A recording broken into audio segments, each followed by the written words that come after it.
Hello, I'm Anastasia Lovrina. Welcome to Inside Politics. As U.S. tariffs on goods from Southeast Asia rise, China is increasing its diplomatic efforts. President Xi Jinping's visit to Vietnam, Malaysia, and Cambodia wasn't just a formality, it was a clear message. China wants to challenge the United States' protectionist policies by building stronger connections in the region through trade, infrastructure, and energy partnerships. But this isn't happening in isolation. Azerbaijani President Ilham Aliyev's recent visit to Beijing strengthened ties between two countries, while also re-energizing China's Belt and Road Initiative. As an active participant in the Belt and Road Initiative, Azerbaijan is taking steps to increase freight transportation with China via a middle corridor. Azerbaijan plays an important role in enhancing trade, infrastructure, and energy links between Asia and Europe. During the visit, the officials discussed boosting cooperation in areas like transport, energy, and economy. From the Caspian to the Gulf of Thailand, China is redrawing the regional map with a combination of soft loans, hard infrastructure, and strategic diplomacy. Vietnam is increasingly caught in the crosshairs, navigating ties with both superpowers. Malaysia sees opportunities while Cambodia tightens its already firm embrace. But questions linger. Does Beijing offer partnership or merely a one-sided arrangement? With regional expert joining us today, we will explore whether these visits reflect a tactical push or a long-term pivot, and what it means for the balance of power in Asia. Chinese President Xi Jinping has concluded a three-nation tour of Southeast Asia, visiting Vietnam, Malaysia and Cambodia to deepen ties amid rising tariffs on Asian exports to the US. In Hanoi, the focus was on upgrading economic cooperation. Agreements were signed covering supply chains, AI development and rail connectivity. Both sides discussed regional trade integration, with Vietnam weighing closer ties to BRICS. Malaysia rolled out a red carpet welcoming Kuala Lumpur. Talks centred on digital infrastructure, agricultural trade and mutual visa-free travel.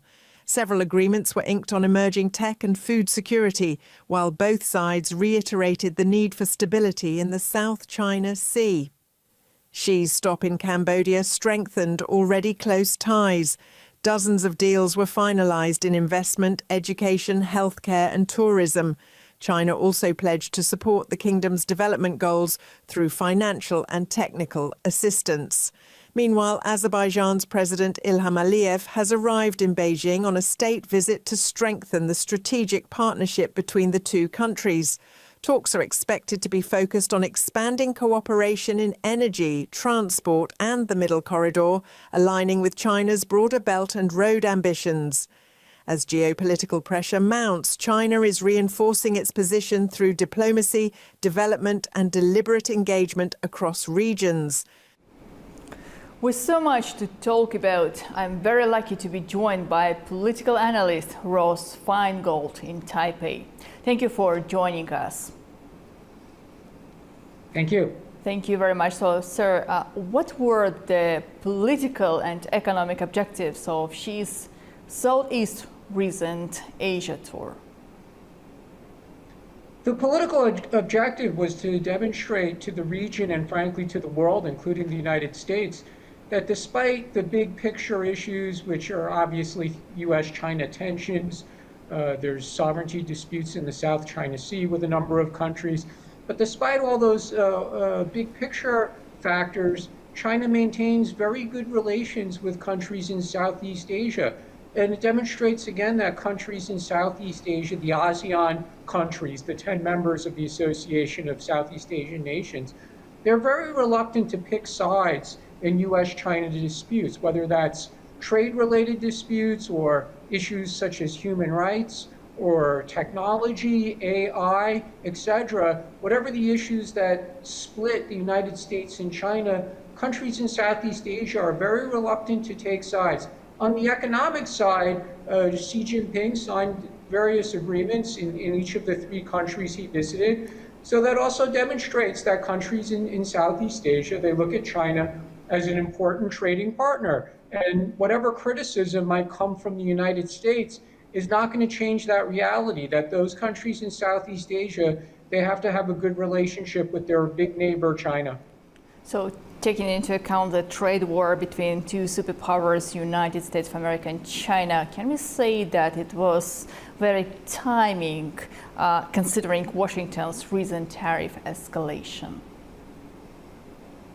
Certainly the timing was very interesting. Xi Jinping's visit to Malaysia, Vietnam, and Cambodia did come amid the increasing tariff war between the United States and China. But I think even if the US-China trade war and higher tariffs was not an ongoing issue simultaneous to this visit, I think this visit still would have occurred. Again, China looks at Southeast Asia as its backyard. Southeast Asian countries are trying to get along with both the United States and China.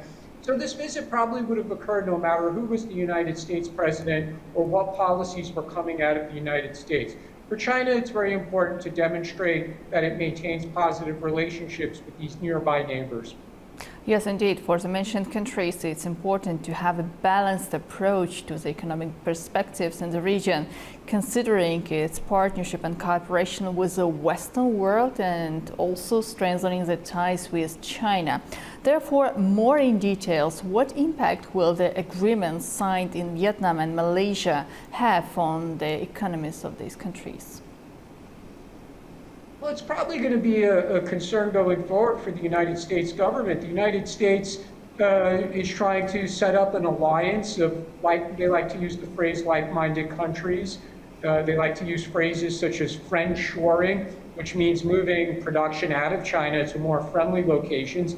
And Malaysia, for example, that's normally included as a friendly location for manufacturing to move out from China. And Vietnam, to some extent, as well. The United States, certainly under President Biden and now under President Trump again, is encouraging U.S. companies not to manufacture in China, to move it to more friendly destinations. But now the interesting thing or the difficulty is these countries are demonstrating that they also consider China an important and positive partner for their own industries and their own economies. So it kind of weakens the United States argument to say that these countries are ideal locations to move out from China, because these countries are so welcoming of Chinese businesses and Chinese investment, as well as a close political relationship with China as well. So it certainly is going to force the United States to make some tough decisions going forward. How does it approach its bilateral relationship with these countries? But should we expect any significant changes in the approach of Trump's administration towards the region itself if Trump can notice more close economic ties between China and Vietnam, let's say, or China, Cambodia, or Malaysia in its attempt to bypass the possible consequences of this tough policy United States may have towards China? You know, it's still early days in the Trump administration. They've only been in office approximately 100 days.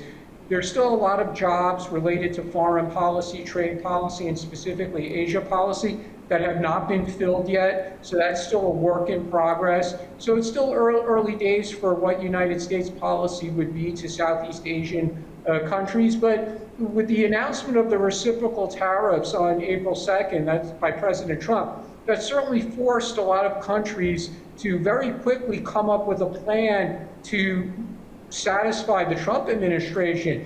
And here in Asia, we see countries like Japan and South Korea. In Northeast Asia, they've had some success as far as being countries that the United States prioritized for bilateral discussions to reduce the reciprocal tariffs. So it's going to be up to those countries in Southeast Asia to try and find a way to become priority countries so that they don't get hit with those reciprocal tariffs, which, you know, at the moment is on a 90-day hold. So there's still about 60 to 70 more days until they come into effect. So it's really up to Malaysia, Vietnam, Cambodia, and other exporters in Southeast Asia to reach a deal with the Trump administration, but they're competing against other countries for the attention of the Trump administration. So that's a very big challenge for Southeast Asian countries. Does this signal a more assertive Chinese push into, let's say, association of Southeast Asian nations' internal dynamics? Certainly, the view from China is they don't want the ASEAN countries to become too close to the Trump administration or to the United States. So Cambodia, frankly, was already a country that was very close to China. Malaysia's Prime Minister, Anwar Ibrahim, during his 2+ years in office, has been fairly friendly towards China, and he doesn't criticize China, for example, over China's policies in Xinjiang, which is a bit surprising for a Muslim country. Vietnam is really the interesting one because they have such high tension with China over sovereignty disputes in the South China Sea. But as a fellow communist country, it's clear that they still have some affinity for China. Vietnam, that one is probably going to come as a bit of a surprise to policymakers in the United States that Vietnam is so receptive to good relations with China. I think the United States would have preferred a tougher message coming out of Vietnam. Rose, in what ways do local populations perceive China's growing presence? Opportunity or overreach?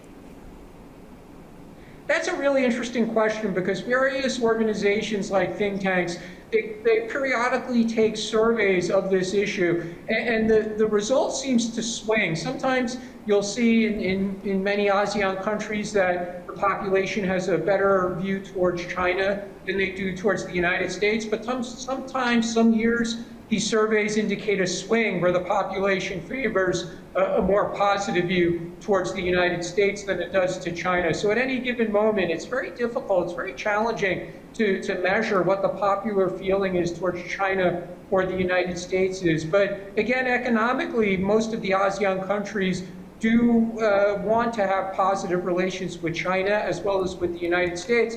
They also welcome Chinese tourists, which is another interesting aspect of their relationship with China. Another important topic for today's program: what parallels or contrasts can be drawn between Xi's Southeast tour and President Aliyev's recent trip to China? The interesting thing there is some people might look to make a distinction between Xi Jinping going to visit those countries or the leaders of other countries going to China to visit Xi Jinping. Personally, I would not make too big a deal out of that. Frankly, Xi Jinping does not make a lot of overseas trips. So more often than not, it's leaders of foreign countries are visiting China, and that's just the reality. So I wouldn't deduct any points. I wouldn't say that that's bad for Azerbaijan, that they had to go to Xi Jinping, they had to go to China for a meeting. Ultimately, we have to see what comes out of the result, out of the agreements, what results from those agreements as far as substantive action. It's easy to sign various MOUs and agreements, but ultimately the details are more important. Are we going to see more Chinese investment or more Chinese tourists, for example? And only time will tell on issues like that. Among the key topics discussed by two leaders were definitely the transport communications development, which will benefit not only two countries, but the Asia itself, the Central Asia, the Caucasus and Europe. I'm talking now about One Belt, One Road initiative, or Middle Corridor as it's being called when we speak about the modern infrastructure. So can we say that this visit also signals the start of a more intensive cooperation? Yeah, that's also a very good question because the United States, certainly under the first Trump administration and then under the Biden administration, was very critical of the Belt and Road, and it was constantly warning countries not to participate or trying to persuade countries that initially participated to withdraw. And in recent months, we've seen a few examples. Italy and Panama decided not to renew their memorandums of understanding participate in the Belt and Road. So I would expect that the Trump administration going forward is going to try to persuade countries in the Caucasus and Central Asia not to participate in the Belt and Road. But the reaction from those countries is probably going to be, we think this is good for us. We like the investment. We like the investment in infrastructure. We like being a transshipment corridor for goods flowing between Europe and China in both directions. So it's definitely going to be a challenge for the Trump administration to persuade countries not to participate. But we will definitely see the Trump administration trying to do that. Yes, indeed, especially because some Central Asian countries like Kazakhstan, for example, is also keen to be part of the global investments to make sure that this project is facilitated and operated in the near future. But apart from the situation in Asia and Central Asia, as I already mentioned, this project will definitely benefit European Union, which is also suffering because of the Trump's global economic ambitions. So do we expect the Europe itself to join the global initiative proposed and supported by China?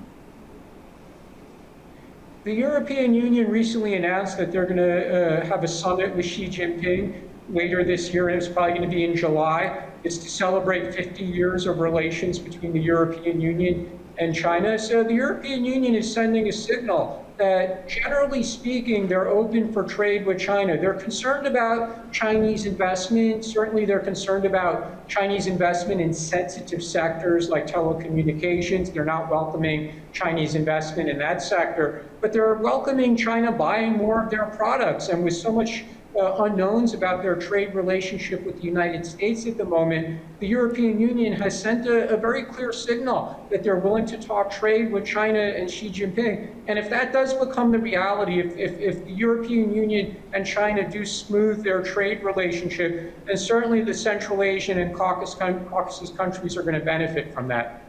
So if more in details, what about China's ambitions beyond the Pacific across Central Asia and the Caucasus? They want to have good relationships with those countries. They don't want those countries to listen to the United States and ban certain Chinese companies like Huawei, for example, or ZTE, companies that provide 5G or 6G telecommunication network equipment. China doesn't want these countries to listen to the United States and to ban Chinese companies. They don't want these countries to listen to the United States and shy away from Chinese investment in infrastructure. So certainly this is going to be very similar to Central and South America, Africa, the Middle East, where the United States and China compete for influence. And we'll have to see how much President Trump is personally invested in this process. Already in recent hours, there's news about the State Department reducing its footprint in certain parts of the world. And if the United States wants to compete with China for influence, then they shouldn't be reducing its footprint of diplomats, consulates, and embassies if it wants to compete with China. So this is very much a process that's going to play out over the coming 6 months. Yes, indeed, especially because, as for today, China offers investments while Trump's administration is imposing new tariffs, referring to the fair trade between the United States and other countries. So what next? Who can be the winner in this game? It's very early in the Trump administration, so it's hard to predict a winner. Very often, United States companies are reluctant to invest in faraway places. There's concerns with issues of corruption in certain parts of the world. For example, the return on investment might not be as high as it would be in the United States, so they might prefer to make domestic investments. But Chinese state-owned companies, they go where the government tells them to go. So Chinese investment in infrastructure projects in Central and South America, Africa, the Middle East, Asia is something we very commonly see. And United States companies are a bit behind to doing this. And again, we have to wait and see. Is the Trump administration committed to encouraging American companies to compete with China in these various parts of the world? At the moment, that's a very big question. Can we say that the South China Sea dispute being deprioritized in favor of economic deals? I think that's very much an issue that's still in progress. ASEAN countries and China have spent many years talking about a code of conduct for the South China Sea. They've yet to reach an agreement. even though they've been discussing this for many years. Recently, the Philippines and China's South China Sea disputes have become very intense. A lot of incidents involving boats from the two sides.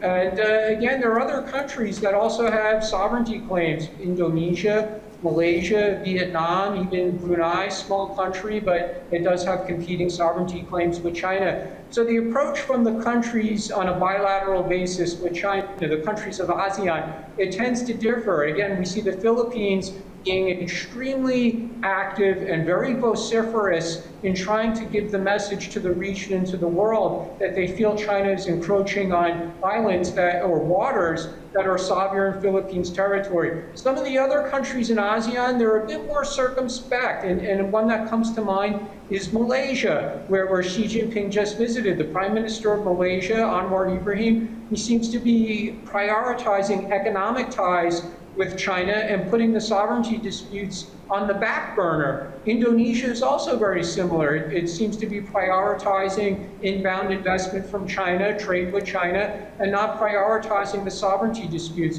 So the approach from different ASEAN countries does differ, and we have to see what the Trump administration is willing to do to support those countries as well. One thing we simply don't know at the moment, because it's so early in the Trump administration, is how much naval activity by the U.S. Navy will there be in the South China Sea. Under the first Trump administration and the Biden administration, U.S. Navy ships frequently sail through the South China Sea. Will the Trump administration 2.0 follow up on that? We're waiting to see. Well, and my last question, could this diplomatic blitz reshape association of the Southeast Asian nations' alignment on global issues? I think that's also a very complex and early question. We have some leaders in Southeast Asia who are relatively new. In Malaysia, Anwar Ibrahim's only been in office a little over 2 years. There's a new prime minister in Singapore, relatively new president in Indonesia. The prime minister of Cambodia is also relatively new. There's been multiple leadership changes in Vietnam in recent years because of corruption issues. So I would say it's a work in progress with what the long-term or even the medium-term approach by ASEAN is to managing relations with the United States versus China. We're probably going to have to wait another 6 months to a year to really see what the clear direction is. Well, Rose, thank you so much for joining our talk today. Thank you. Thank you so much. I would like to remind that today with us we had political analyst Rose Feingold. As the West sharpens its economic tools, China is expanding its diplomatic reach east-west and deep into the heart of Association of Southeast Asian Nations. From Baku to Hanoi, the belt is tightening. What's emerging isn't just a new map, but a new mode of power. Join us next time on Inside Politics as we continue to follow the people, policies, and power behind the headlines. I'm Anastasia Lavrina. See you soon.